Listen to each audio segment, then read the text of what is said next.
করোনায় কামড়ায় বাঙালিরা সবচেয়ে বোকা মনে করে, অথচ বাঙালি যে বিশ্বের মধ্যে 4-5 বার চ্যাম্পিয়ন হয়েছে বাটপারের মধ্যে, আপনারা জানেন না? গোটা পৃথিবীতে চ্যাম্পিয়ন ফেলেন না, গোটা বিশ্ব আমরা চিনে যে সর্বনাশ, কয়েকবার জাতীয় পুরস্কার প্রাপ্ত, খালি বাটপারের লেগে না। আমরা শুধু আপনারা বোকা মনে করেন তো সর্বনাশ। বসুন, যেখানে রহমত নাজিল হয় সেখানে গজব হওয়ার তো কথা না। সিনেমা হলের ভিতরে কি 100 দূরে বসে? হ্যাঁ, আমরা তো যতটুকু জানি সিনেমা হলের ভিতরে শুধু বন্ধু ঢুকে না, বান্ধবীও ঢুকে। কোন সময় এক সিটের মধ্যে 2 সিট হয়ে যায়, বুঝেন নাই কথা? আর কেমনে বুঝাইতে? সিট একটা কিন্তু ওই জায়গায় 2টা, ইগানো কামড়ায় না, তাই মাগুলো কামড়ায়। আপনাদের এলাকার প্রশাসন, এলাকার এমপি, এলাকার চেয়ারম্যানকে ধন্যবাদ জানাচ্ছি। এই জন্য তারা কোরআন প্রেমিক, আল্লাহ প্রেমিক। এলাকার চেয়ারম্যান সাহেব, প্রশাসন যদি অনুমতি না দিতেন তাহলে আপনারা বসতে পারতেন?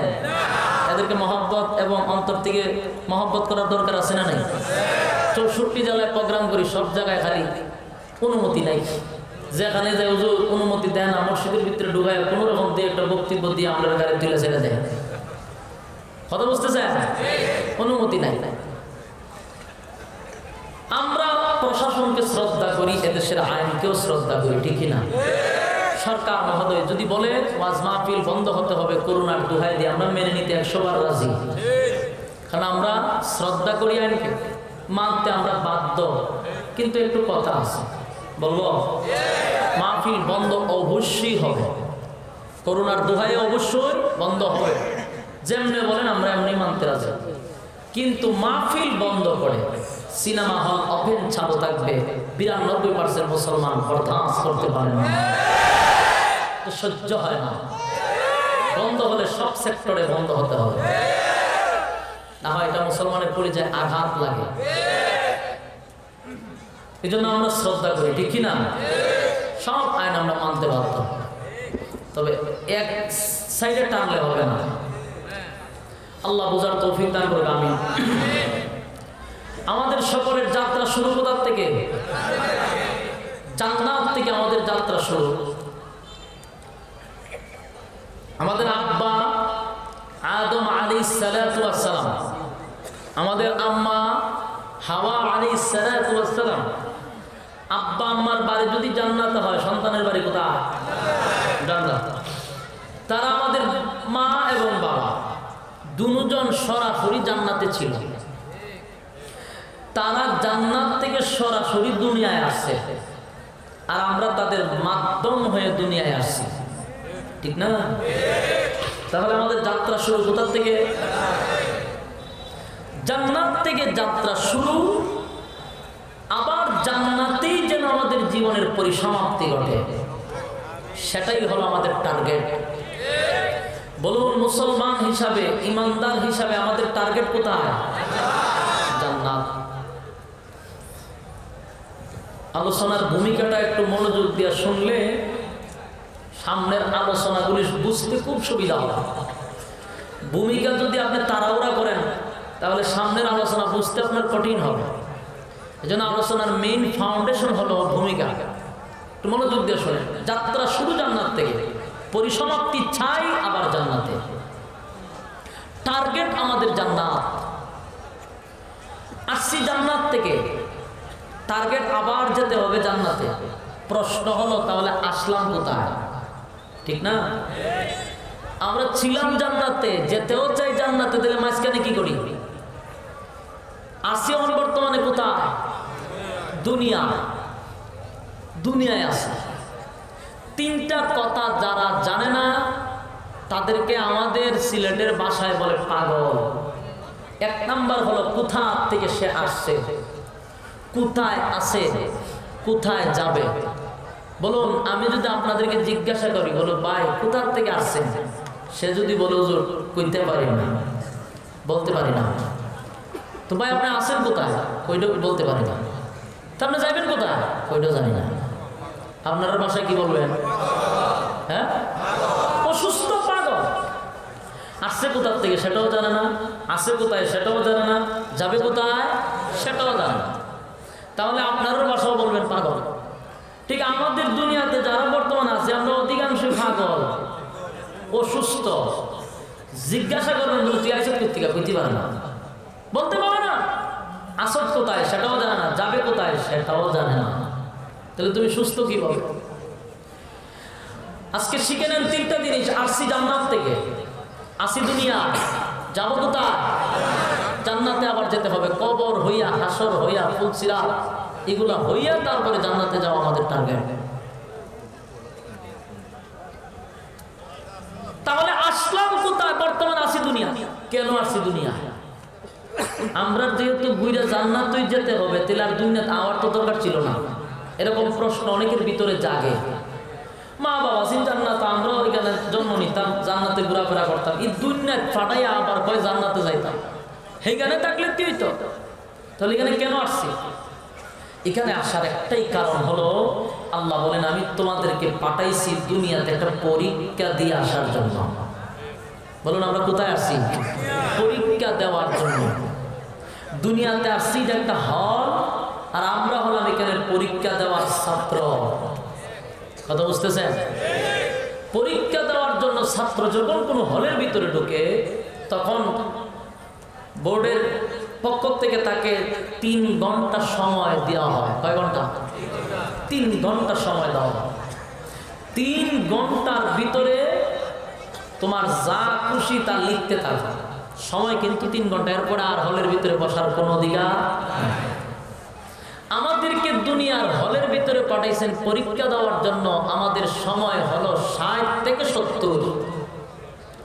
60 থেকে 70 বছরের সময় দিয়ে আমাদেরকে পাঠাইছেন। এর ভিতরে পরীক্ষা দিয়ে দাও। যারা পরীক্ষায় উত্তীর্ণ হবে, আল্লাহ বলেন ওই রেজাল্ট যদি ভালো হয় আবার জান্নাতে। রেজাল্ট ভালো হলে, আর রেজাল্ট যদি খারাপ হয় তাহলে কোথায়? জাহান্নামে। সহজ কথা। আসার রাস্তা একটা, যাওয়ার রাস্তা 2টা। বলুন আসার রাস্তা কটা? যাওয়ার রাস্তা। আসি তো জান্নাত থেকে। এখন পরীক্ষা দিয়ে হয় জান্নাতে যাব, আর না হয় জাহান্নামে যাব। যেই ছাত্র টার্গেট হলো জান্নাত, তাহলে তার পরীক্ষা অবশ্যই ভালো হবে। টার্গেট যদি জান্নাত থাকে, আর টার্গেট যদি জান্নাত না থাকে, তাহলে তো সে ফেল করবে। কোন ছাত্র যদি বলে যে আমি ক্লাসের 1 নাম্বার ছাত্র হতে চাই, তাহলে অবশ্যই সে পাস করবে। 1 নাম্বার না হতে পারো, কিন্তু ফার্স্ট করবে, এর মধ্যে কোনো সন্দেহ নেই। আর কোন ছাত্র যদি ফার্স্ট করলে করছি, না করলে নাই, তাহলে ভাষার কাতারে যেতে পারবে। আমাদের সিস্টেম রয়েছে ঠিক এরকম। দুনিয়ায় আসছি, সময় 60 থেকে 70 বছর। এর ভিতরে পরীক্ষা দিতে হবে। এখন পরীক্ষার হলের ভিতরে আপনি যতই অপরাধ করেন, আপনাকে কিন্তু কেউ বাধা দিবে না। বাধা দেওয়া হয়। আপনারা আমার কথা বুঝতেছেন নি? আপনারা বিরক্ত লাগতেছে? আপনারা বিরক্ত লাগলে আমার ভূমিকা যেখানে সেখানে আমি শেষ করব, কিন্তু আপনার ওয়াজগুলো বোঝার জন্য ভূমিকাটা মনোযোগ দিয়ে শুনেন। গীতটা কাহিনী বলে এত লম্বা ভূমিকা লাগে না, এজন্য কথাগুলি মনোযোগ দিয়ে শোনা দরকার। পরীক্ষার হলের ভিতরে ঢুকছি, সময় 60-70 বছর। হলের ভিতরে যতই আপনি লুকোচুরি করেন, যতই আপনি বিভিন্নভাবে চেষ্টা করেন ফাঁকি দেওয়ার, স্যারে দেখলেও আপনাকে বাধা দেয় না। কেন বাধা দেয় না? হলের ভিতরে বাধা দেওয়ার এটা সিস্টেম না। আপনি যদি প্রশ্ন দেখার পরে প্রশ্ন না দেখা আপনি যদি কাগজের মধ্যে গান লেখেন, কেউ বাধা দিব না। যদি চিন্তা করেন যে কাগজের মধ্যে আজকে আমরা মমতা জাফর পুরা গানটা লিখে দিয়ে যাবো, কেউ আপনার বাধা দিবে? কেন বাধা দিবে না? কারণ তোমার তো একটা রেজাল্ট আছে, তোমার ফলাফল আছে। হলের ভিতরে তোমাকে বাধা দেওয়ার তো দরকার নাই, তোমার তো রেজাল্টই আছে। এই জন্য পরীক্ষার হলের ভিতরে পরীক্ষা ঠিক মতো না দিলেও সময় কিন্তু নষ্ট হচ্ছে। তোমাকে কোনো স্যারে বাধা দিবেন না, বরং তুমি যদি চাও স্যার আমার কাগজ একটা লাগবে, সে তোমার হাতে আইনা দিতে বাধ্য। কেন? এটা পরীক্ষার হল। স্বাধীনতা আছে, ভালো ছাত্রের যে স্বাধীনতা, খারাপ ছাত্রের একই স্বাধীনতা। তো আমরা যখন দুনিয়াতে আসছি, আমাদের দেখবেন সবাই পরীক্ষা দিতেছি। কেউ সুদ, ঘুষ, জেনা, ব্যভিচার, গুম, হত্যা, নির্যাতন সব করতেছে, জুলুম যা আছে। এরপরে আবার বলে কি হইছে তে, অন্যায় তো করে করে আবার বলে কি কি হইছে তে। সে বুঝাইতে চায় আমি সুদ খাই, ঘুষ খাই, জেনা করি, ব্যভিচার করি, জুলুম করি, ক্ষমতার বড়াই দেখায়, সব জুলুম নির্যাতন কইরা ঢাকা শহর 4টা-5টা বাড়ির মালিক, গুলশানের মতো জায়গার বাসার মালিক, আমার কি হইছে তে। এর এই কথা বোঝানোর দরকার। পরীক্ষার হলের ভিতরে কেউ যদি গান লিখে বলে যে আমি তো গান লিখছি কি হইছে, ওই ছাত্রের এই কথার যে উত্তর, সুদ ঘুষ খাওয়ার পরে, নির্যাতন করার পরে উল্টা বড়াই দেখানি, তারও একই উত্তর। বলে হইতো গীতা, এখানে হওয়ার কি আছে? আকাম করতে তার আকামের সেঞ্চুরি বাংলাদেশ হয়েছে অতীতে, জেনাবে বিচার কইরা সেঞ্চুরি করছে, আবার মিষ্টিও হয়েছে সোনার বাংলাদেশে। এটা আমি আমেরিকার কথা বলছি, বাংলাদেশের কথা। 100টা মেয়ের সাথে আকাম কুকাম করে সেঞ্চুরি করছে, এরপরে তারা বলে মিল্লা মিষ্টি খাওয়াছে। বারে বাবা কম করছো না, তোরে মিষ্টি খাওয়ানোর দরকার। এটা আমরা এখানে করো যে আমরা বাসা বেশি দূরে না, গাজীপুরের সাইডে ওখানে 100 মেয়েকে দর্শন করার পরে তারা মিষ্টি বিতরণ করে খাওয়াইছে। আল্লাহ কি তারা টাড়া বেলায় মারছে? সে যদি কয় কি হইছে তে, বলে কি তো হইতো, তুই তো পরীক্ষা দিতে, তোর হইতো কি, তার রেজাল্ট তো আসল, রেজাল্ট বাইরনির পরে বুঝবি কি হইতেছে। এটা পরীক্ষার জায়গা, রেজাল্ট আউট হবে হাসরের মাঠে। রেজাল্ট আউট করবে কে? হাসরের মাঠে আল্লাহ নিজে রেজাল্ট তোমার হাতে দিয়ে দিবে। আরে ভাই, দিলের কান লাগায় শুনেন, হাসরের মাঠে আমার আল্লাহ নিজে তার রেজাল্ট হাতে দিয়া দিবে, ফলাফল আল্লাহ নিজে দিবে।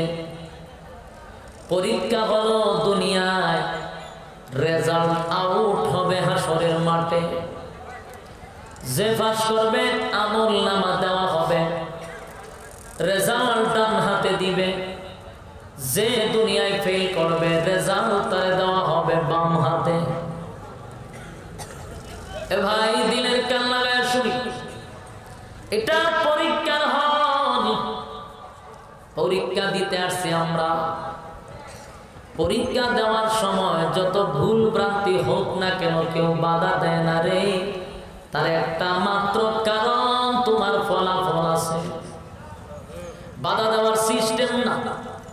আবার আল্লাহ বলেন, বান্দারে, বাধা দেওয়ার যদি সিস্টেম হতো, আমি চাইলে তোরে জাগাত গজব পাড়ায় ধ্বংস করতে পারি, কিন্তু তোর তো একটা রেজাল্ট আছে, এই জন্য আমি তোরে সুযোগ দিলাম লিখতে। তা 3 ঘন্টা সময় ছাত্র পরীক্ষা দেয়, যা মনে চায় তা লিখে, বাধা দেওয়া হয় না। 60-70 বছর যা পারস আকাম কুকাম কর, বাধা দিব না।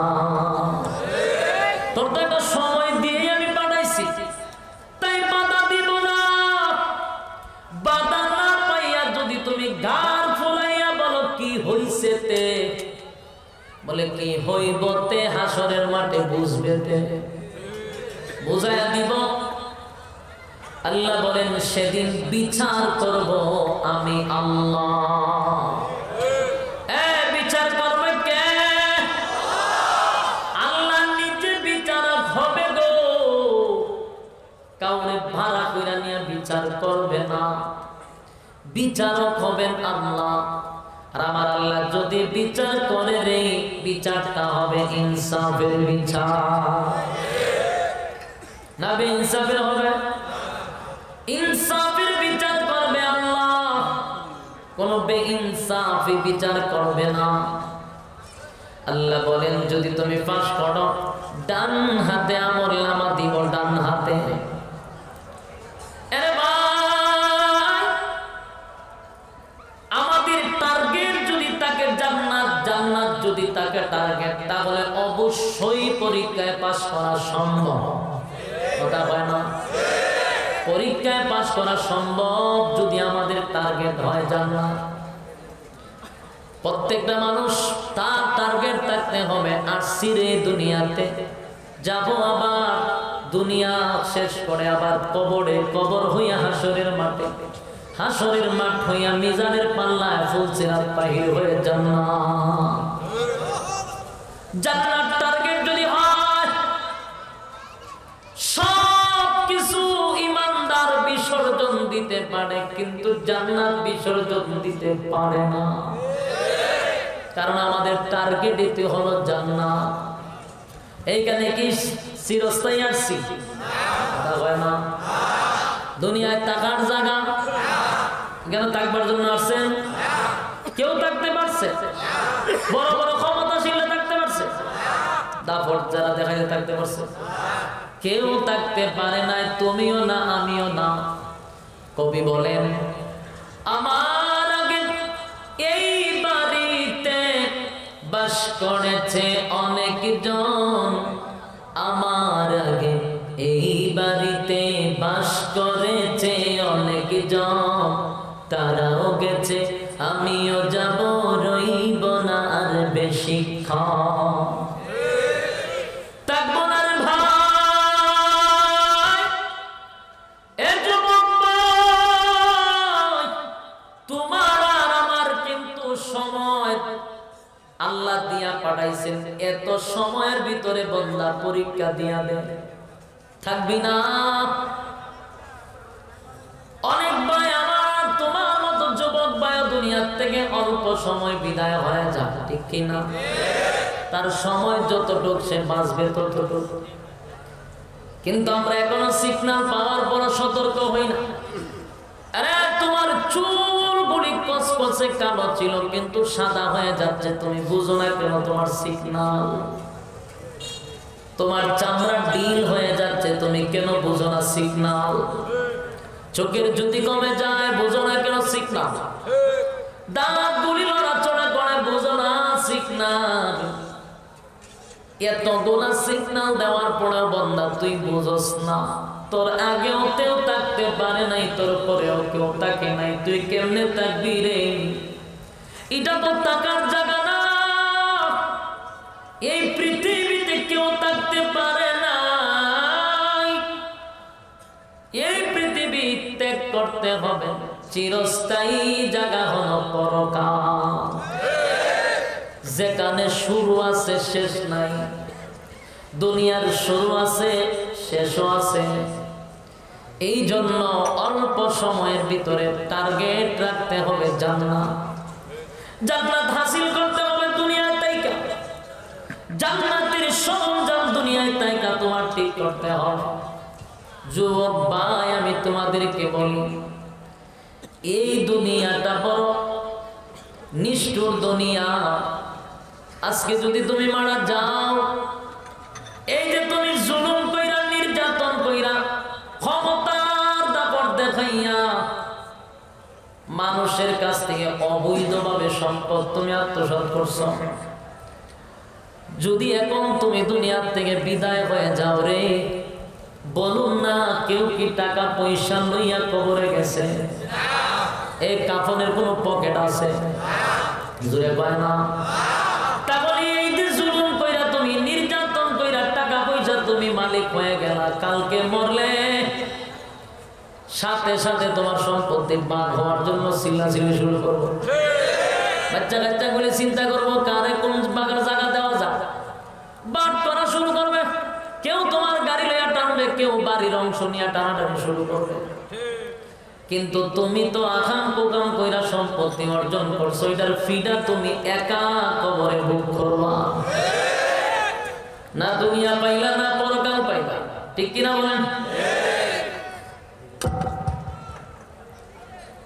তোমার পরিশ্রমের সম্পদ ভোগ করবে অন্যরা, আর তুমি একা মায়ের খাইবা কবরে। এটা কোন জ্ঞানী মানুষের কারবার হতে পারে না। এই জন্য যুবক ভাই, টার্গেট কোথায়? জান্নাত টার্গেট। কিয়ামতের মাঠে আমার আল্লাহ বলেন, যদি পরীক্ষায় কেউ উত্তীর্ণ হয় আমি আল্লাহ তারে 5 ডিভিশনে পাস করাইয়া ডান হাতে আমলনামা দিয়া আমি আল্লাহ তারে জান্নাত দিব, চিরস্থায়ী জান্নাত। সুবহানাল্লাহ। আল্লাহ বলেন ডান হাতে দিব। ইল্লা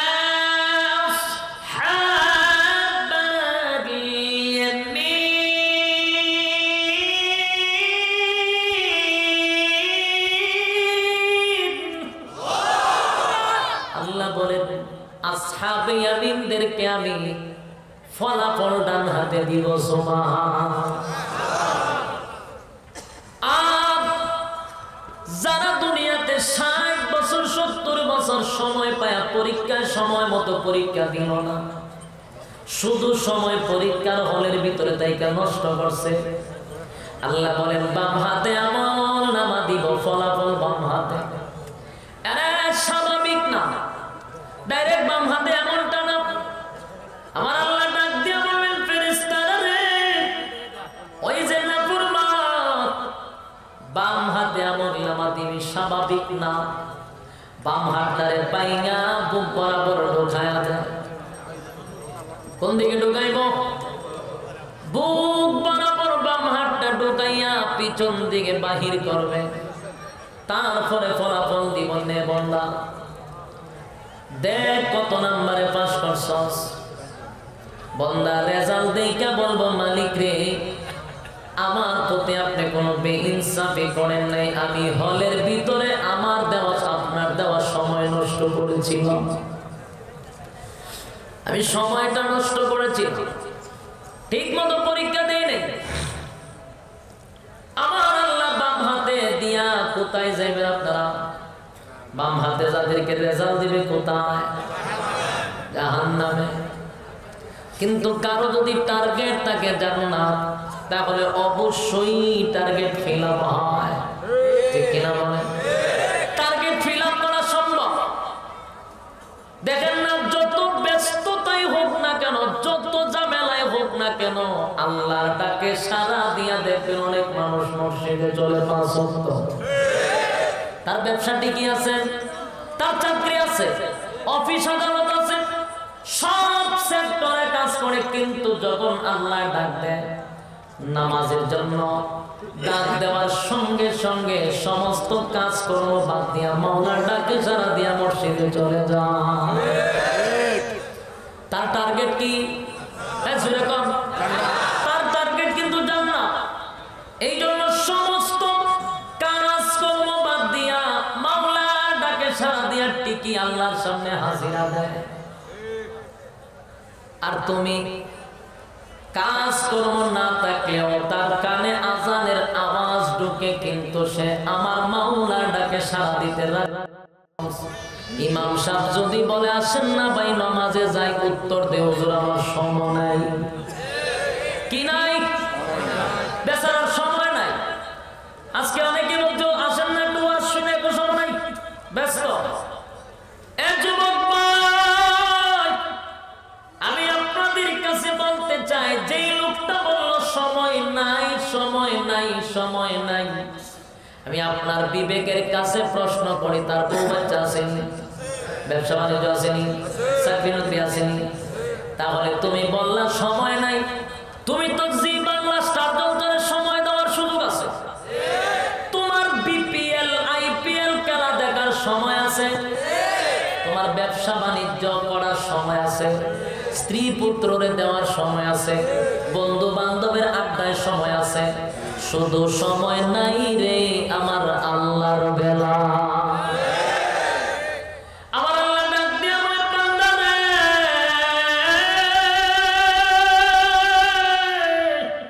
এই সময়ের মালিক আমি আল্লাহ, এই সময়ের মালিক তুই না, আমি আল্লাহ তোরে রাইতে এবং দিনে মিলাইয়া দিলাম 24 ঘন্টা জুড়ে। কোন কয় ঘন্টা?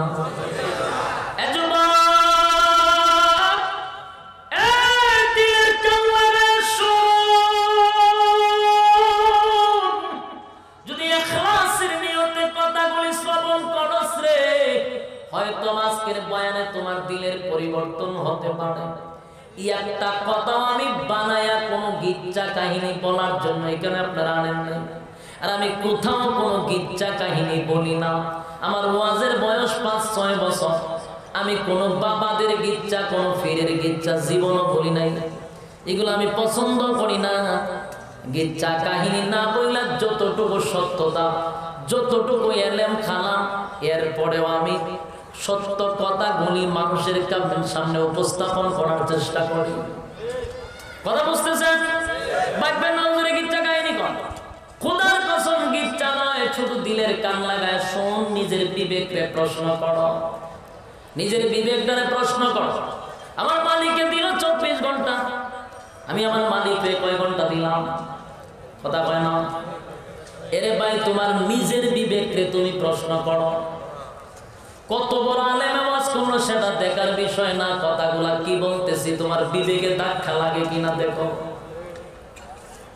আমার মালিককে বলেন, বান্দা 24টা ঘন্টা সময় আমি তোরে দিছি, তুই আমার কাছে জবাব দে, আমি আল্লাহর জন্য তুই কয় ঘন্টা সময় দিছস?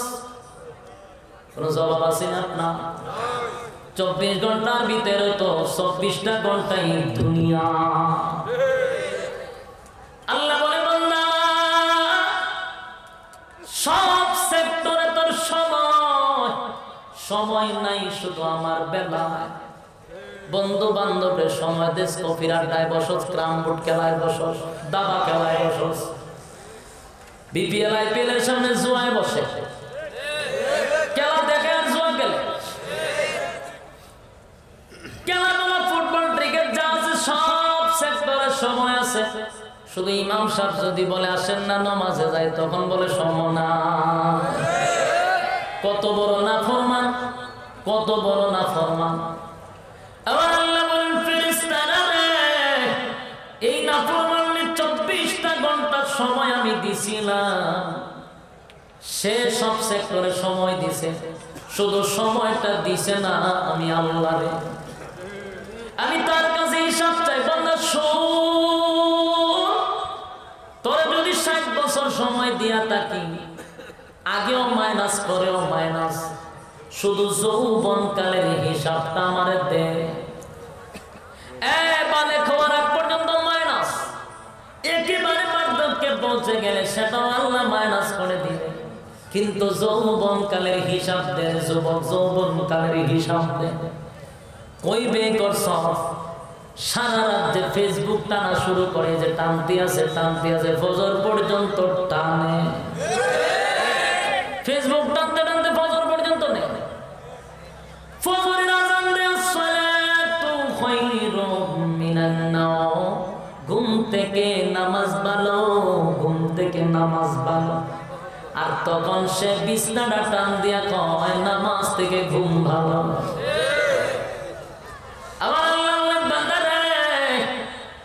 আমি আল্লাহ তো তোর সময় টিকিয়ে দিছি, আমারে কয় ঘন্টা দিলি? আমি আল্লাহ তো তোরে এই কথা বলি নাই যে 24 ঘন্টার ভিতরে 23 ঘন্টা তুই আমারে দে, 1 ঘন্টা দুনিয়ার দে, এমন কইছে? আল্লাহ কি তোমার কাছে 10 ঘন্টা চাইছে? 5 ঘন্টা চাইছে? না বান্দা না, 24 ঘন্টা সময় দিলাম, 24 ঘন্টার ভিতরে 23 ঘন্টাও যদি দুনিয়া নেস, কোনো অসুবিধা নাই। অন্তত 5 ওয়াক্তে মিলাই 1 ঘন্টা সময় যায় না রে। 1টা ঘন্টা সময় তুই আমি মালিক রে দে, আমি আল্লাহ তোর প্রতি খুশি হইয়া চিরস্থায়ী জান্নাতটা দান করে দিব।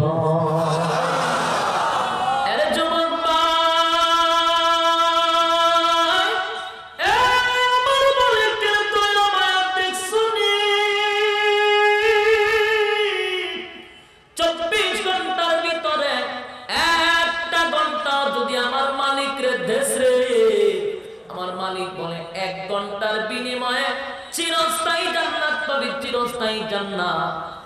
কিন্তু আমরা 1টা ঘন্টাও সময় দিই না, কারণ আমাদের টার্গেট তো জান্নাত না।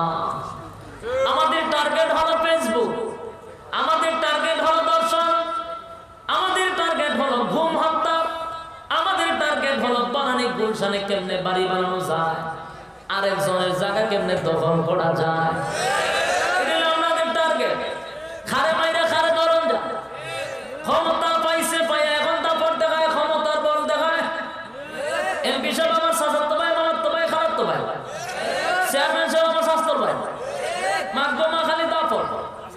চতুর্দিকে দাপটে খালি টাস টাস মারে। তোমার টার্গেট তো জান্নাত না, তোমার টার্গেট তো হলো দুনিয়া। আরে ভাই, জান্নাতটা কি এত সহজ? কথা হয় না। তুমি যে চিরস্থায়ী জান্নাত পাইবা, এটা কি মনে করছে একেবারে সহজ? এত সহজ না। এটা তোমার মামুর বাড়ি না যে সহজে জান্নাত পাইবা। এই জান্নাত পাওয়ার জন্য সাহাবীরা রক্ত দিয়া জান্নাত কিনছে, রক্ত দিয়া জান্নাত পাইছে। আর তুমি আর আমি এখন জিলাপি আর বিরিয়ানি খায়া জান্নাত পাইতে চাই? ওরে বাপ রে বাপ, এত সহজ যদি জান্নাত হইতো আমার নবীর শরীর দিয়া রক্ত ঝরাইতো না। আমরা মূলত দুনিয়াটার মধ্যে যারা এখন আছি রেডিমেড ইসলাম পাইছে, রেডি ইসলাম, কথা বলছে না, বানানো ইসলাম পাইছে, কমপ্লিট ইসলাম পাই লাইছে। কিন্তু তোমার জানা দরকার ছিল সেই ইসলামটা এক সাগর রক্তের বিনিময়ে আছে। 30 লক্ষ শহীদের বিনিময়ে যদি বাংলাদেশ স্বাধীন হয়, কত লক্ষ সাহাবীদের রক্তের উপরে পড় দিয়া বাংলাদেশ পর্যন্ত ইসলাম আসছে জননী। তুমি তো এখন জিলাপির পুতলা বানায়া, বিরানির পুতলা বানায়া তুমি মনে করছো ইসলাম কায়েম করে ফেলাইছো। না না, ইসলাম জিন্দা হইছে পবিত্র রক্ত দিয়া।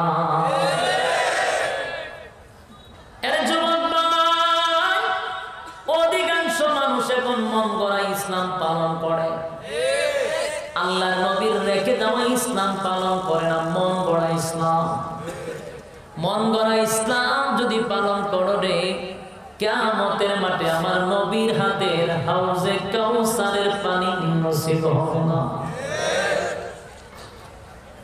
মন গড়া ইসলাম পালন করবেন না, রাসূলের রেখে যাওয়া ইসলাম।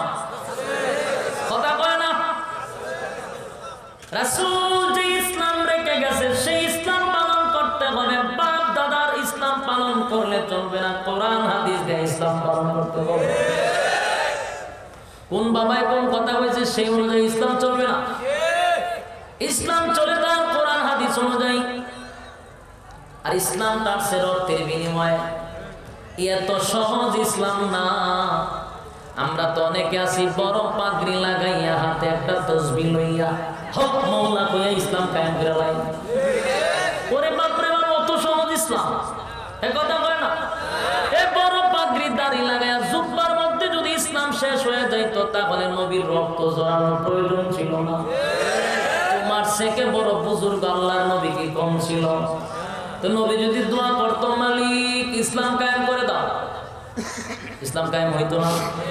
নবীর দোয়া তো কবুল। এই নবীর দোয়া অথবা বদলা ডাইরেক্ট কবুল। নবী যদি দোয়া করতেন মালিক রে ইসলাম কায়েম করে দাও, তাহলে লক্ষ সাহাবীর রক্ত দিতে হতো না, নবীর শরীরের রক্ত দেওয়া লাগতো না, ইসলামটা কায়েম হয়ে যেত। আর আজকে আমরা পাগড়ি লাগাইয়া তসবিহ হাতে লইয়া খানকার ভিতরে বসে ইসলাম কায়েম করে ফেলাইছি। না, এই ইসলাম পবিত্র রক্ত চায় তো, পবিত্র রক্ত চায়, কোন হারামজাদার রক্ত চায় না, হালাল জাদার রক্ত চায়। ইসলাম নামক একটা বৃক্ষ আছে, সেই বৃক্ষের গোড়ায় আমার নবীর রক্ত ডাইলা গেছে। সাহাবীরা সেই বৃক্ষের নিচে রক্ত ডালছে। ও মুসলমান, বাংলাদেশের মুসলমান, এই ইসলাম আবার মদিনার দিকে চলে যাচ্ছে রে। যদি ইসলাম জিন্দা করতে হয় আবার তোমাকে ইসলাম নামক বৃক্ষের নিচে রক্ত ডালতে হবে। রক্ত ছাড়া ইসলাম হয় না। আমার নবীর যদি কেউ অপমান করে, সেই নবীর ইজ্জত রক্ষার্থে, ইসলাম নিয়ে কুটুক্তি করলে ইসলামের ইজ্জত রক্ষার্থে, আল্লাহর সামনে কেউ বেয়াদবি করলে সেটার ইজ্জত রক্ষার্থে প্রয়োজনে শরীরের তাজা রক্ত দিয়া ইসলাম নামক বৃক্ষটারে জিন্দা করতে রাজি। সুফিগিরি দেখায় না, দরবেশ সাজ্জা না, দরবেশগিরি ইসলাম পছন্দ করে না। হ্যাঁ, দরবেশ ঠিক আছে, খানকায় পীর যদি হও, ময়দানে যদি বীরের মতো লড়াই করতে পারো তুমি ঠিক আছে। শুধু খানকার ভিতরে বইরা জিকির করবা, তোমার কলব জারি করবা, এমন বন্ডামটি ইসলাম পছন্দ করে না। এই তোমরা কি ইসলামের ইতিহাস পড়ো নাই? যদি এরকম ভাবে ইসলাম কায়েম হতো, আল্লাহর পয়গম্বর 27টা যুদ্ধে তরবারি লইয়া অংশগ্রহণ করত না। নবী 27টা যুদ্ধে অংশগ্রহণ করছে তরবারি লইয়া। কি খানকার ভিতরে বইয়া খালি ডিম মাংসে আল্লাহ মুরু বকরি, হ্যাঁ আমরা তো খানকার ভিতরে গরু ছাগলকে ঢুকে, আর আমাদের ইসলাম কায়েম হয়। রাসূল রক্ত দিয়ে ইসলাম কায়েম করছে, আরে তারা এখন গরু আর ছাগল দিয়ে ইসলাম কায়েম করে। ইসলাম এত সোজা না, বাপদাদার ইসলাম পালন করো তো এটা সোজা। আর রাসূলের রেখে যাওয়া ইসলাম পালন করতে গেলে রাসূল দান দান ভাঙে ইসলাম কায়েম করছে। তোমারও দান দান বানতে হবে, মায়ের ভাইতে ঠিক নেই। দেখো না এখন রাম বামরা সব আলেমদের বিরুদ্ধে লাগছে।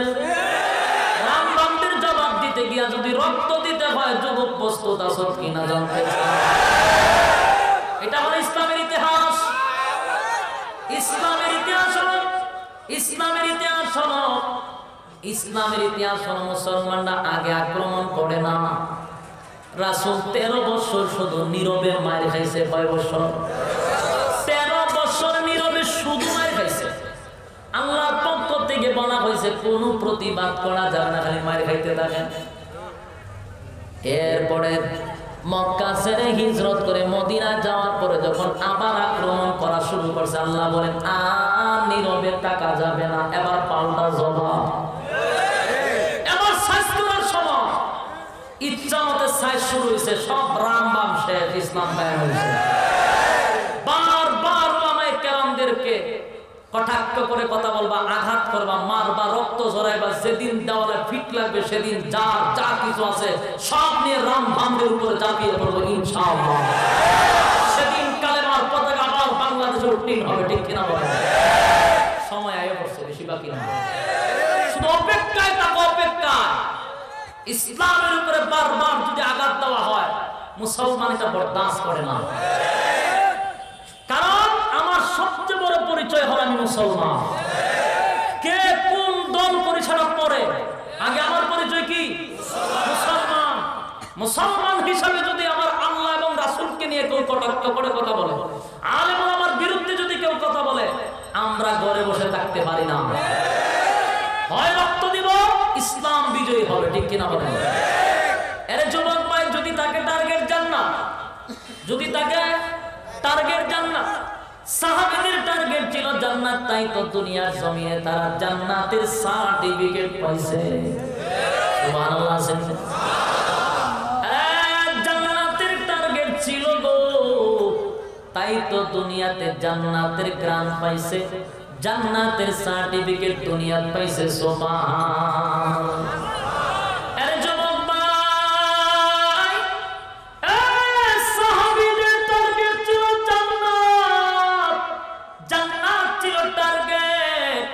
নির্যাতন সহ্য করেছে কিন্তু ঈমান ছাড়ে নাই, ঈমান ছাড়ে নাই। কত নির্যাতন, কত নির্যাতন, এরপর ঈমান ছাড়ে নাই। 13টা বছর নির্যাতন করছে, জবাব দেয় নাই। প্রত্যেকের টার্গেট ছিল কোথায়? কোথায়? জান্নাতের আশায় নির্যাতন সহ্য করেছে। এত নির্যাতন, নির্যাতনের স্টিম রোলার চাপায়া দিছে। যেখানে পায় সেখানে সাহাবীদেরকে নির্যাতন করে, যেখানে পায় সেখানে মারে। আল্লাহ নবীর কাছে গিয়া বলে, নবী গো, চতুর্দিকে খালি আমাদেরকে নির্যাতন করে, সহ্য করতে পারি না গো নবী।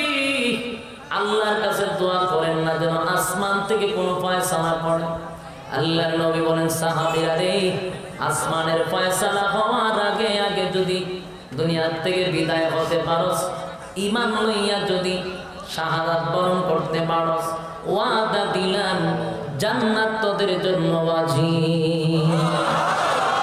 আরে ভাই, সাহাবায়ে কেরাম বলেন, নবী গো,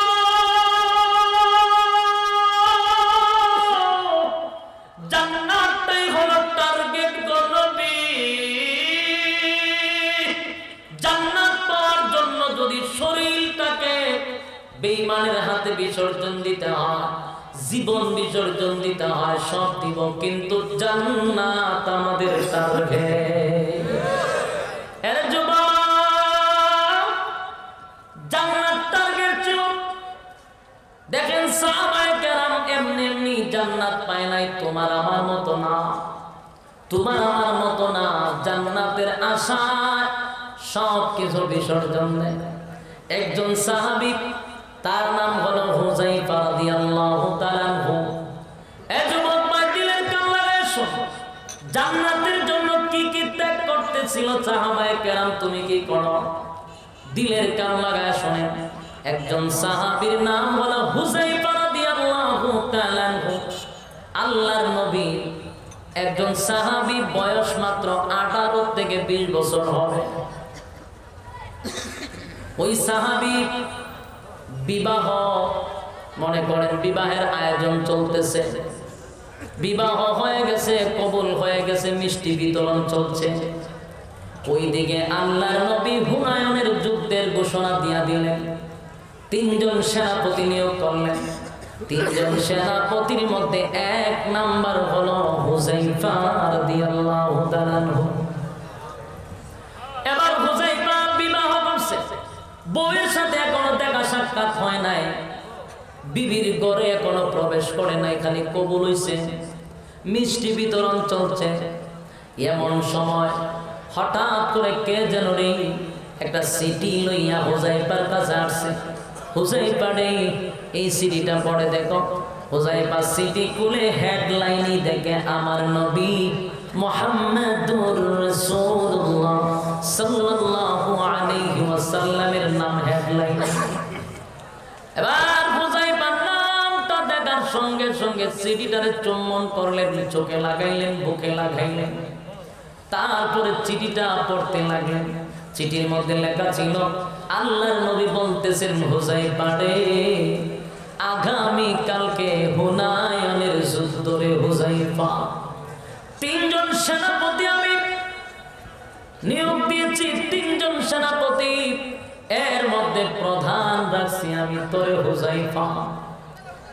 ও হুযায়ফা, সিটিটা পাওয়া মাত্র মদিনায় চলে আসবি, আমি রাসূল তোমার কাছে সিটি পাঠাইলাম, হুনায়নের যুদ্ধের সেনাপতি হলা তুমি, সিটিটা পাওয়া মাত্র চলে আসবা। এর জবাব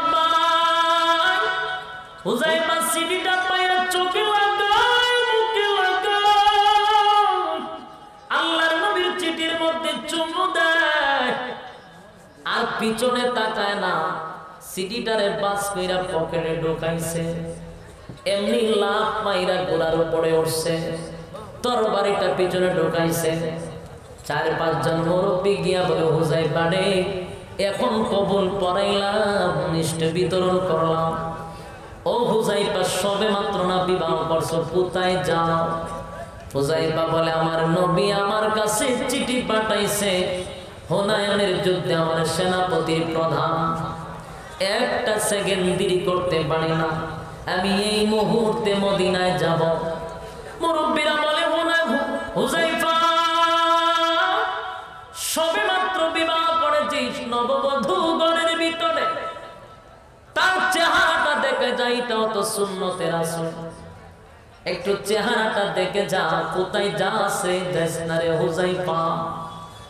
সবে মাত্র বিবাহ করাইছি, বিবাহে পড়ানোর পরে বউয়ের চেহারাটা দেখ, এটাও সুন্নতের রাসূল। হুযায়ফা ঘোষণা দেয়, আমার বাধা দিও না,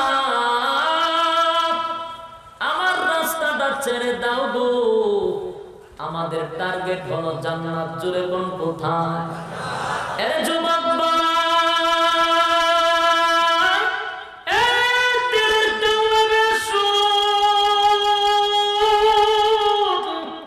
সাহাবীরা এমনি এমনি জান্নাত পায় না, তুই কি পারবি? তোর বউরে গড় রাইকা, চেহারা না দেখা, দিনের জন্য, ইসলামের জন্য আলেম ওলামার ডাকে দাঁড়াইতি পারবি না, কারণ তোমার আমার টার্গেট তো জান্নাত না। সাহাবীদের টার্গেট ছিল কোথায়? জান্নাত ছিল টার্গেট। বিবাহ করার পরে বউয়ের চেহারা দেখে নাই, বিবিও তার স্বামীর চেহারা দেখে নাই। নবীর চিঠি পাইয়া একটা সেকেন্ড দেরি করে না হুযায়ফা ঘোড়ার উপরে উঠে গেছে। আত্মীয় স্বজন তার আটকায়, হুযায়ফা যাস না রে হুযায়ফা, নববধূ করে রাইকা কই যাস রে হুযায়ফা, কই যাস? হুযায়ফা রে তোর বিবির চেহারাটা একটা নজর দেখে যা। হুযায়ফা ঘোষণা দেয়, নবীর চিঠি পাওয়ার পরে আমার বিবির চেহারা দেখা আমার জন্য হারাম। এরে ভাই একটু আওয়াজ দিয়ে বল আল্লাহু আকবার, এই রাসূলে বল আল্লাহু আকবার। নববধূ করে রাইকা আল্লাহর নবীর চেহারা না দেখা পর্যন্ত সে বলতেছে, চিঠি পাইছি নবীর চেহারা না দেখা পর্যন্ত আমার বিবির চেহারা দেখে আমি হুযায়ফার জন্য হারাম হয়ে গেছে। এর যুবক ভাই, এর যুবক ভাই, হুযায়ফা ঘোড়া লইয়া একটা দৌড়ে কয়েকশো কিলোমিটার রাস্তা অতিক্রম করে মদিনায় চলে যায়।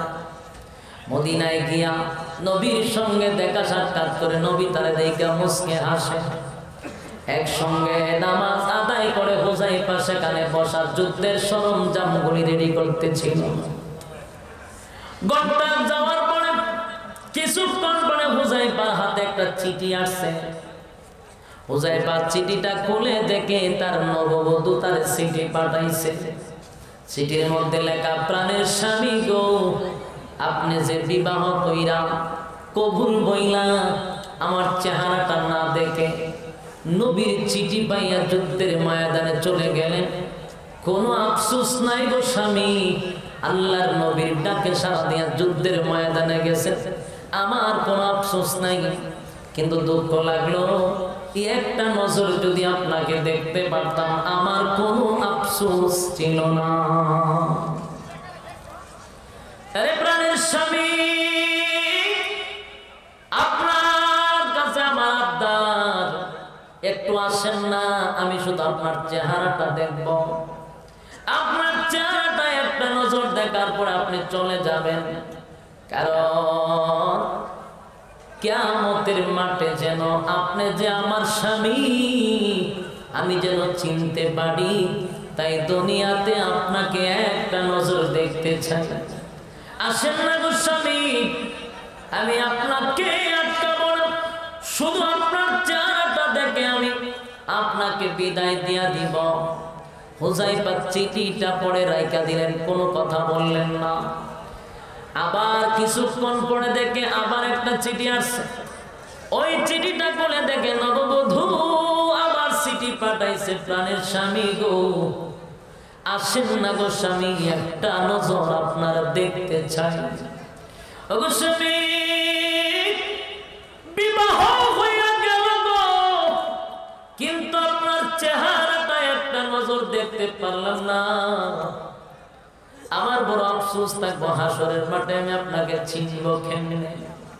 হুযায়ফা চিঠি আরেকটা লেখা বলল, বিবি রে, আমার হাতে সময় নাই, যুদ্ধের ময়দানে যেতে হবে। এইভাবে কতক্ষণ পরে রাসূলের কাছে হুযায়ফা বৈশা কথা বলে, এমন সময় আরেকটা চিঠি আসছে। আল্লাহর নবী খেয়াল করলেন, আর ডাক দিয়া বলে, হুযায়ফা,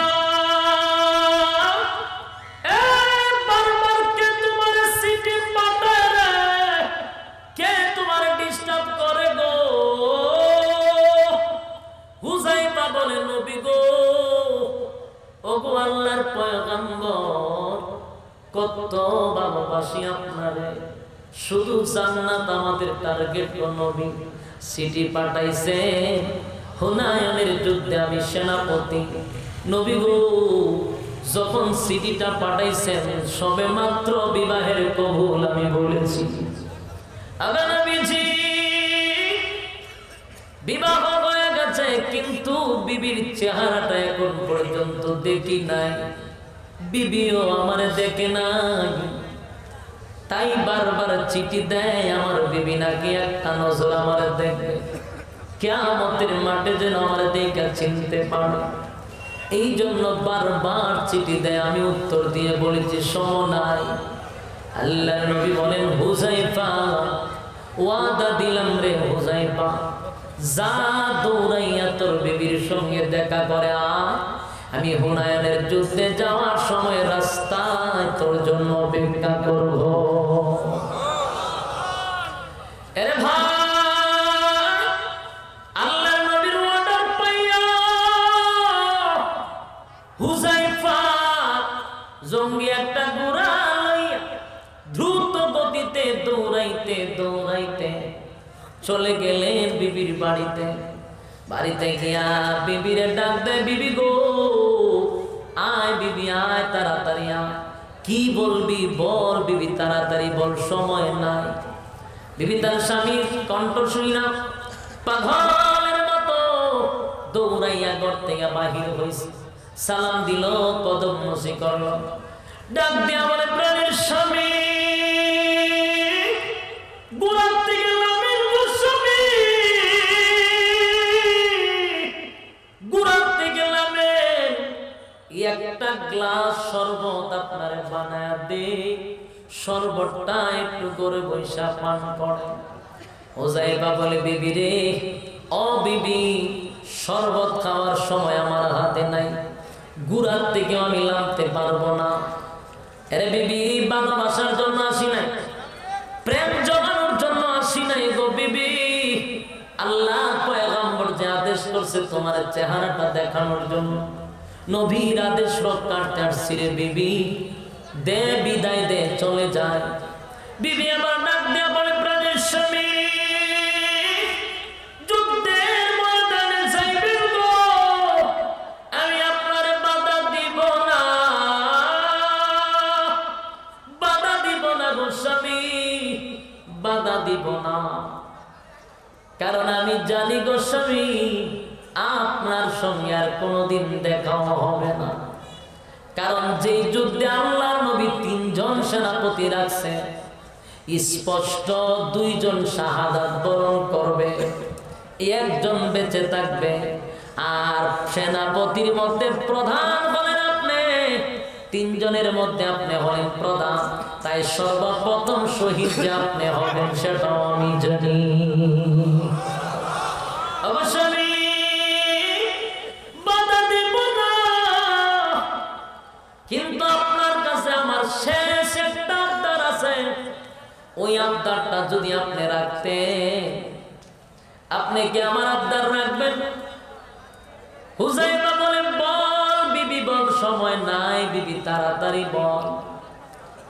এবার নববধূ হুযায়ফার বিবি ডাক দিয়া বলে, স্বামী গো, আমি এই মুহূর্তে 2টা হাত উত্তোলন করে আল্লাহর দরবারে দোয়া করব গো স্বামী, আপনি শুধু আমার কথার সাথে সাথে একটু আমিন বলবেন, কারণ আপনি যদি আমিন বলেন সঙ্গে সঙ্গে দোয়া কবুল হয়ে যাবে।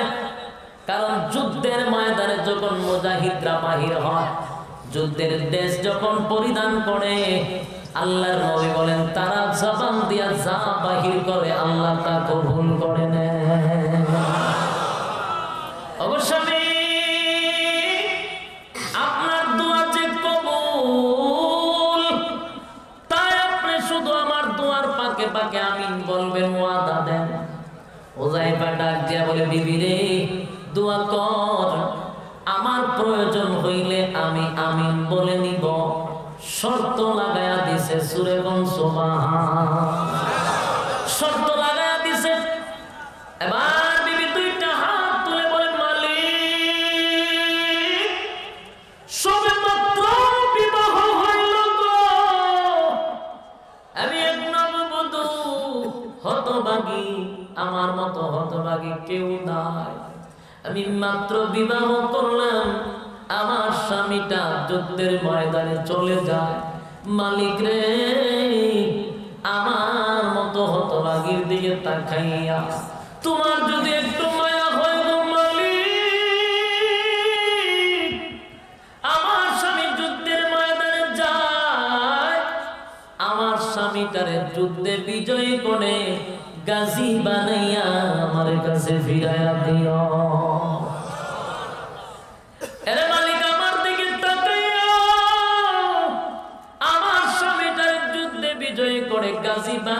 জীবিত আমার কাছে ফিরাইয়া দিও। যেই মাত্রই দোয়া করছে হুযায়ফা তরবারিটা বাহির করে, তরবারির উল্টা দিকে বিবির হাতের মধ্যে বাড়ি দিয়া বলে, বিবি রে কসম খোদার, এমন দোয়া করবি যদি জানতাম দূর বহু দূর থেকে তোরে দেখতে আমি আসতাম না। আরে বিবি এমন দোয়া করিস না রে বিবি।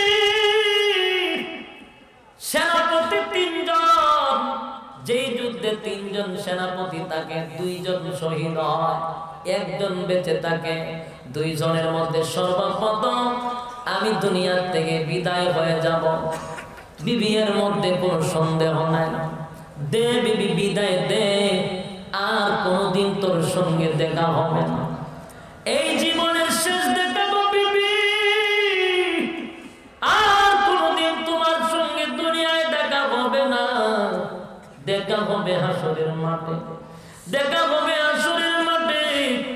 দেও বিবি বিদায় দাও, আর সময় নষ্ট কইরো না।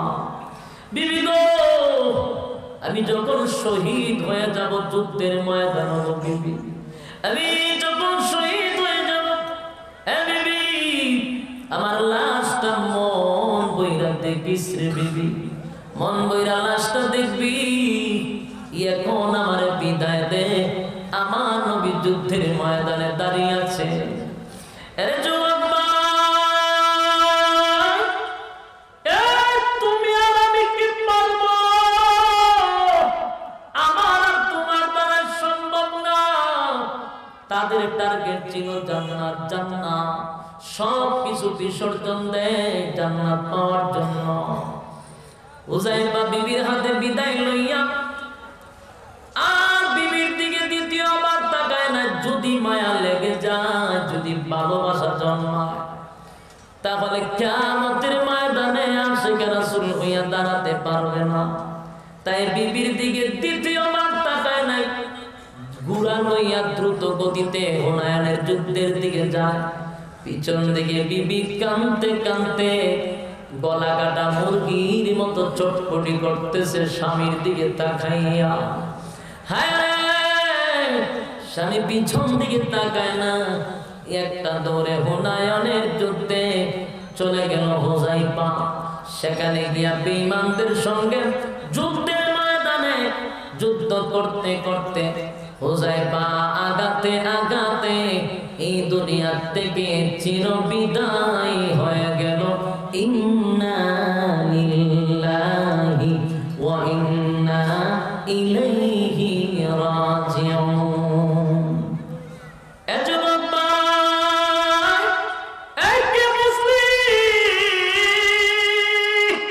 সাহাবীদের টার্গেট ছিল জান্নাত। বলে কোথায়?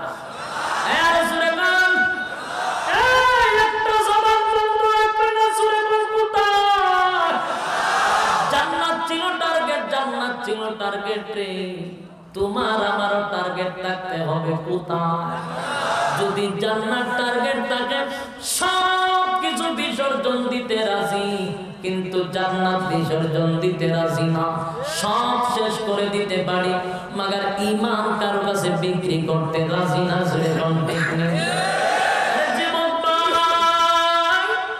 যদি জান্নাত থাকে টার্গেট, তাহলে দেখবেন সমস্ত ব্যস্ততার মাঝেও আমার মালিককে সময় দেওয়ার সুযোগ থাকবে। কথা হয় না? এই তোমার আমার তো কেউ মারে না, তোমার আর আমার খানা তো কেউ বন্ধ করে দেয় না। ইমানের জন্য, ইসলামের জন্য এখনো তো আমরা মার খাইছি না, না খাইছি? এখনো মার খাই নাই। সাহাবীরা মার খাইছে রে। মায়ের কি মনে করেন তাপ্পর খাইছে? না না, নির্যাতন কারে কয়? 13 বছর নির্যাতন কারে কয়? ঈমান আনতেছে, কালেমা পড়তেছে, নির্যাতন শুরু হয়ে গেল। আবু জাহেলের গোষ্ঠী, আবু লাহাবের গোষ্ঠী উতবা সাহেবা যেখানে পায় সাহাবায়ে কেরামদেরকে সেখানে মারে। এরে ভাই, ইয়ে তো নির্যাতন, কিন্তু ইসলাম চালে না, ঈমান চালে নাই জান্নাতের আশায়। ওই যে কালো বেলাল ছিল, ইমান বড় শক্ত ছিল, যদিও কালো রে, যদিও গোলাম ছিল। বেলাল কিন্তু গোলাম ছিল, শুধু তাই নয়, গোলামের ঘরের গোলাম ছিল। বাবাও ছিল গোলাম, তার বংশ ছিল গোলাম। ছিল হাবশি দেশের মানুষ, কুচকুচা কালো, চেহারার বেশ সুন্দর ছিল না, চেহারা দেখতে ভালো লাগতো না, একেবারে কালো। কিন্তু সেই বিলালের ঈমান শক্তিশালী হওয়ার কারণে, জান্নাত টার্গেট হওয়ার কারণে এত দাম বেড়ে গেল বেলালের, এত দাম। আল্লাহর নবী বলেন, আমি মেরাজে গেলাম, মেরাজে যাওয়ার পরে দেখি গো আমার বিলালের জুতার আওয়াজ আমি জান্নাতে পাই। জোরে জোরে কোন সুবহান।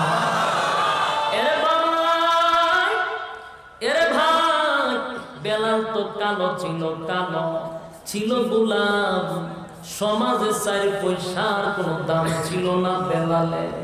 কিন্তু আল্লাহর কাছে এত দামি বেলাল, এত দামি ছিল বেলাল। হায় রে বেলাল যদি আযান না দিত তাহলে সুবে সাদিক হতো না। সুবহানাল্লাহ। বেলাল আযান না দিলে সুবে সাদিক হতো না, আর শাজিমে আযান পৌঁছতো না। বেলালের আযান আল্লাহর কাছে এত দামি ছিল, এত দামি। কিন্তু লোকটা ছিল গোলাম। সেই বেলাল ইসলামের জন্য, দ্বীনের জন্য কি পরিমাণ কষ্ট করছে। টার্গেট ছিল জান্নাত।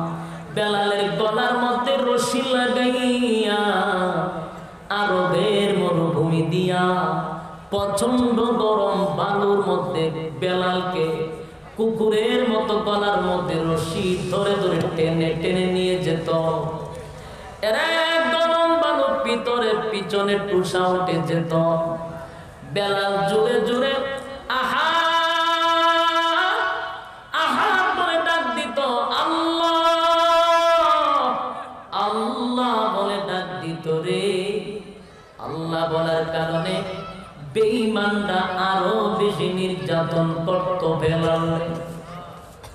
বেলাল আল্লাহ বলে, বেঈমানরা নির্যাতন করতে করতে এক পর্যায়ে বেলালের জিহ্বার মধ্যে পেরাক মেরে দিছে। অপরাধ ছিল আল্লাহ বলার কারণে, নবীর ভালোবাসার কারণে, ঈমানকে জিন্দা করার কারণে। জান্নাত ছিল তাদের টার্গেট, এই কারণে বেলালের নির্যাতন করত। কালো বিলাল নির্যাতনের কারণে লাল হয়ে যেত। এরা কালো বেলাল লাল হয়ে যেত। এত নির্যাতন বেলাল করত। বেলাল কালেমা চারে নাই গো, কালেমা চারে নাই। জবান দিয়ে কালেমার আওয়াজ বন্ধ হয় না। বেঈমানরা মারতো আর বলতো, কালেমাটা ছেড়ে দে, বিলাল তোরে ছেড়ে দিব।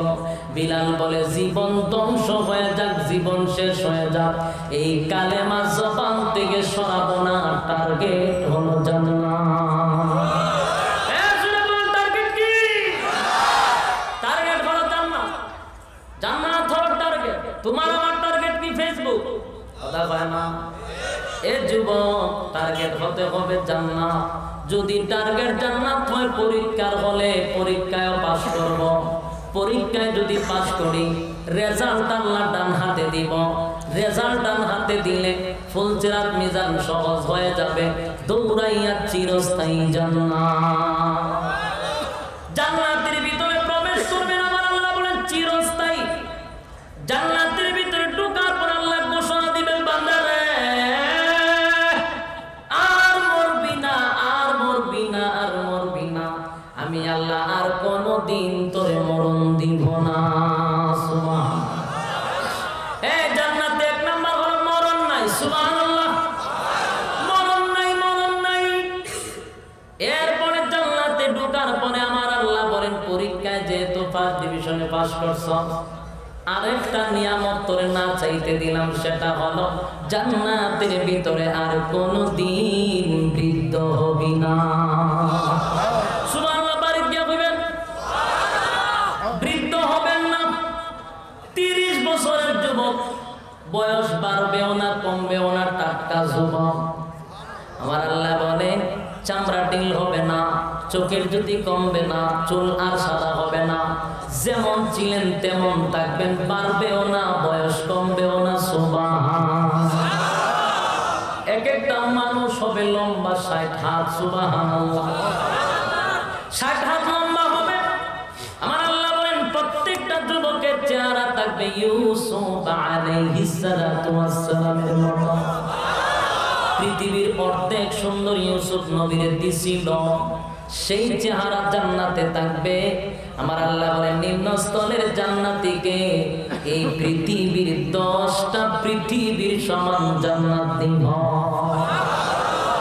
গাড়ি আছে, বাড়ি আছে, সব আছে, বডিওয়ালা সব বালা। এখন দরকার কি? বউয়ের দরকার। জোরে কোন ঠিক নেই। এখন দরকার কি? বউ। আমার আল্লাহ বলেন নিম্ন স্তরের জান্নাতীরে 72টা বউ দিব।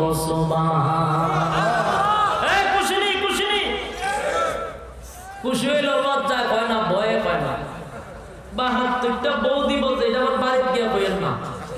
এখানে শুনে যান, বাড়িতে গিয়ে সাবধানী, সব ব্যাপারে বাড়িতে গিয়ে পার্সোনাল বিষয় তো কারোর কাছে শেয়ার করতে না। যদি বউর কাছে গিয়ে এখন জান্নাতে 72টা বউ দিব, তাহলে আজকে রাত্রে ঘরে নাও জায়গা পাইতে পারে। আমরা নিষেধ করবো, থাকতে জান্নাতে যাবে সামনে। এতগুলো বউ জান্নাতে আল্লাহ বউ দিব 72টা। সুবহানাল্লাহ।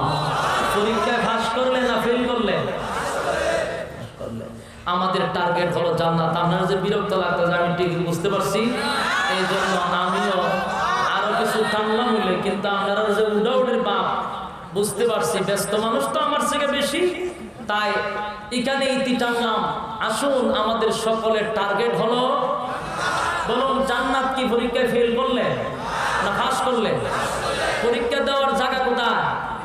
দুনিয়ায়। আছেন কোথায়? পরীক্ষার হলের ভিতরে। পরীক্ষার হলের ভিতরে টাইকা সঠিক মাত্র সময় হলো 60 থেকে 70 বছর। এর ভিতরে পরীক্ষায় উত্তীর্ণ হতে হবে, ঠিক কিনা? হয় জান্নাত আর না হয় জাহান্নাম। আল্লাহ রাব্বুল আলামিন আমাদেরকে সবাইকে বোঝার তৌফিক দান করুন, সকলে বলে আমিন। সম্মানিত সুধী, বসেন, বসেন। দোয়া হবে না? শেষ ভালো যাও, সব ভালো যাও। কারা কারা জান্নাতে যেতে চান হাত তুলেন। সবাই চান? সত্য না মিথ্যা? মন থেকে কিন্তু হাত তুলছেন না? সবাই জান্নাতে যেতে চান? তাহলে হাতটা পকেটে ঢুকান পকেটে দিকে। কারা কারা জান্নাতে যেতে চান? এই যার পকেটে যা আছে জান্নাত পাওয়ার উদ্দেশ্যে টেকাটি মাদ্রাসা দিয়ে যান। মাদ্রাসা হলো নবীর ঘর। কার ঘর? নবীর ঘর। যান প্রমাণ লিয়ে যান। এই যদি পকেটে 5 টাকা টাকা রিটার্ন না দেও, টার্গেট কিন্তু জান্নাত না। ওয়াদা করছেন এমন এখানে পরীক্ষা চলতেছে, আপনার পরীক্ষা চলতেছে। ভাই করেন না, উঠে না কাম না মিলাম না এতটা চিন্তা উজুর জন কইছে উজুর লাইমা তুই লাগতে পোলাবান কই পোলাবান কই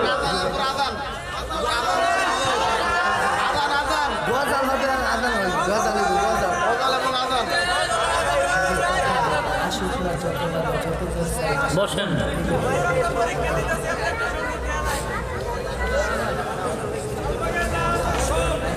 আনছেন ওয়াজ করবার লিখে, ওয়াজ করছি। এখন আপনারা যদি এইভাবে আজান আজান করেন, এখানে যারা মিডিয়া আছেন, আমি কিন্তু অনুমতি ছাড়া কাউরে ভিডিও করতে দিন, এটা জানছি না অতীতে। এরপর আপনারা আসছেন, কোনো বাধাও দিছি না, কিন্তু বাঁশ দিয়েন না বলে দিলাম। কথা বুঝতেছেন? আপনারা মিডিয়া চালান, বাঁশ দিয়ে বেশি দূর যাইতে না, পুরা ডিটেলস বাই কইরা আপনারা কাছে আনতে বেশি সময় লাগতো না। এই জন্য আমি আল্লাহর রাস্তে বলবো, ভিডিও করেন দিনের স্বার্থে। কিছুর স্বার্থে? দিন প্রচারের স্বার্থে ভিডিও করেন। 2 মিনিট 3 মিনিট কাটটা কাটটা বিভ্রান্ত করার জন্য ছাড়বেন, আর আপনারা সার্চ করেন। একবারে ক্যামেরা জব্দ করা হইব বই দিলাম। আমরা মহব্বত করি কিতা ঠিক কিতা। আমি আর সাথে কথা বলতে আপনারা লাফান কা আমরা বলতে দেন। আমরা বাধা দিন, অনেক সময় নিজেরও মনে করি যুবক পোলাপান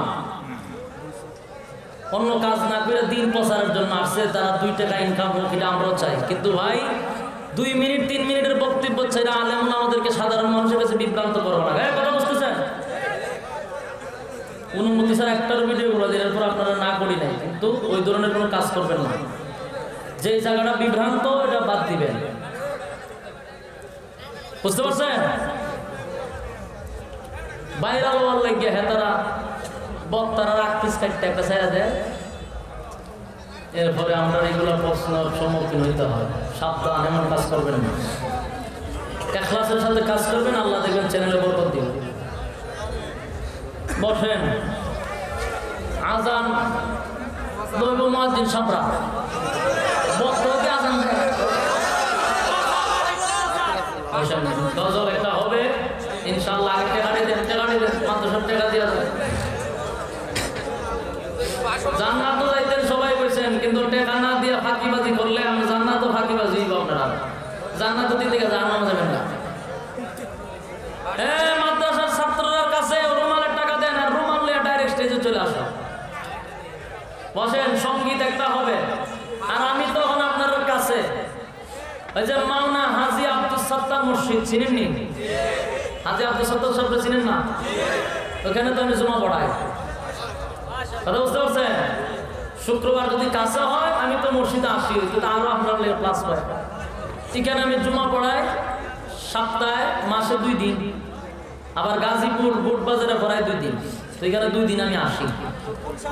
কথা বুঝতে পারছেন? এই জন্য পাশাপাশি আছি, জুমার নামাজ এখানে পড়ে, আপনারা জানেন ইনশাআল্লাহ। আপনারা কাছে আছি। এটা আপনারা তো বাই করেন, অবস্থা বয়ে দিলে তো 700। তাহলে আশরাফির সময় যাইবেন, আর বাকি প্রতি সপ্তাহ বসে বসে কিতা করতে। আসুন, কালেকশন শেষ, আওয়াজ দিতে হবে। আওয়াজ আওয়াজ হবনি যেটা বলেন, সঙ্গীত চলব, আওয়াজ দিতে হবে। গুরুস্থানের সামনে তো আর গজল গাওয়া জানা, সাথে সাথে বলতে হবে, পারবেননি? আশোকনা যত বাধা, যত জ্বর সাইক্লোনে, রাসূলের পথে মোরা চলবই, চলবই, চলবই। এই জীবনে বাজি রেখে দিনের নিশান মোরা বাংলার আকাশে উড়াবো। আশোকনা যত বাধা, যত জ্বর সাইক্লোনে, রাসূলের পথে মোরা চলবই, জুড়ে চলবই, চলবই। এ জীবনে বাজি রেখে দিনের নিশান মোরা বাংলার আকাশে উড়াবো।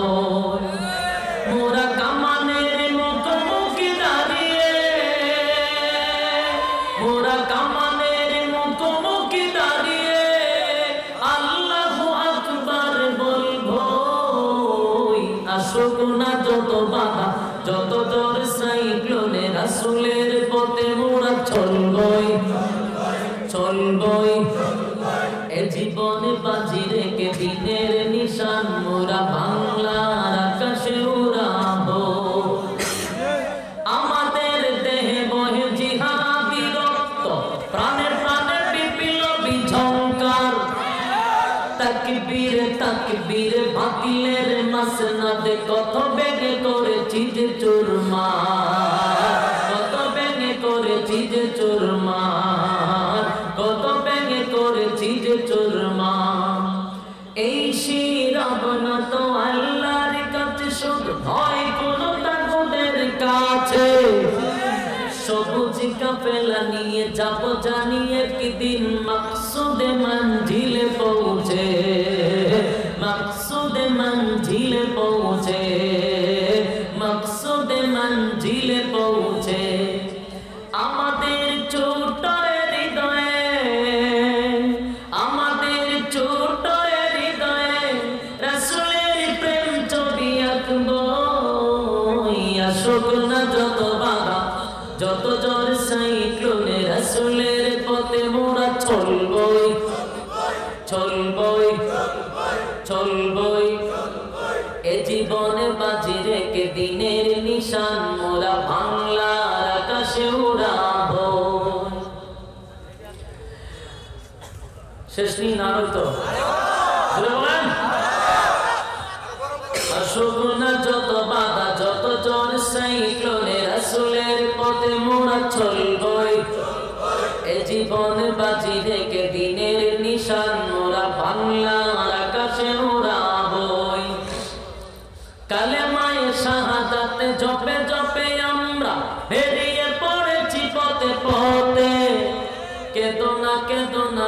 যেতে দাও পীর মাশায়েখদের সাথে, পীর মাশায়েখদের সাথে, পীর মাশায়েখদের সাথে। বেদিনের পাঞ্জায় বিশ্ব মুসলমান, কান্নায় ভাঙছে নীলাকাশ। আমরা ফোটাবো হাসি মাজলুমানের মুখে, বুকে জ্বর তুলেছে বিশ্বাস, বুকে জ্বর তুলেছে বিশ্বাস, বুকে জ্বর তুলেছে বিশ্বাস। পৃথিবীর আমানিশা, পৃথিবীর আমানিশা, সত্যের আলো দিয়ে টোটাবো।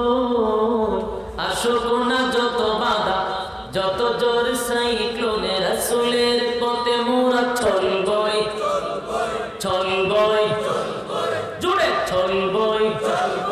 এ জীবনে বাজি রেখে দিনের নিশান, মোরা বাংলার আকাশে উড়াবো। আল্লাহুম্মা সাল্লি আলা মুহাম্মাদ ওয়া আলা আলি মুহাম্মাদ কামা সাল্লাইতা আলা ইব্রাহিম ওয়া আলা আলি ইব্রাহিম ইন্নাকা হামিদুম মাজিদ। দোয়া করেন সব করে বাকি।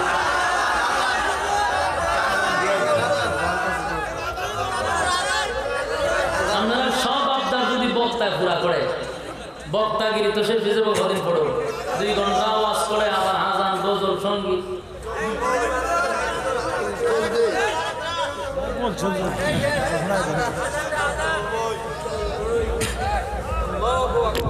দুই একটা করে শুধু আবদার রক্ষার্থে শোনাচ্ছি। আল্লাহু আকবার, আল্লাহু আকবার, আল্লাহু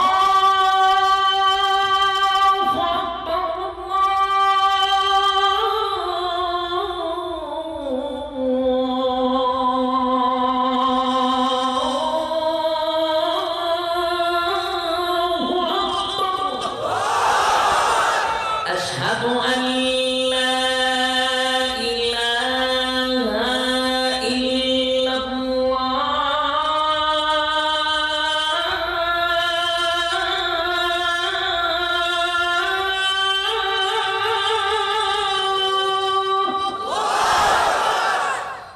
أشهد أن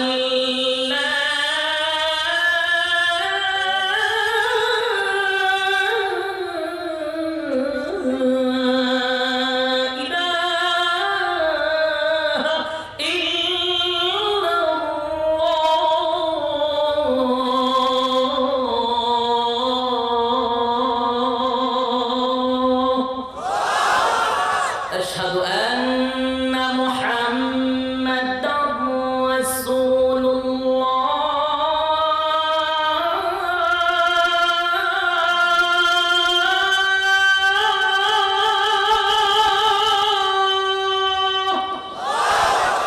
أشهد أن لا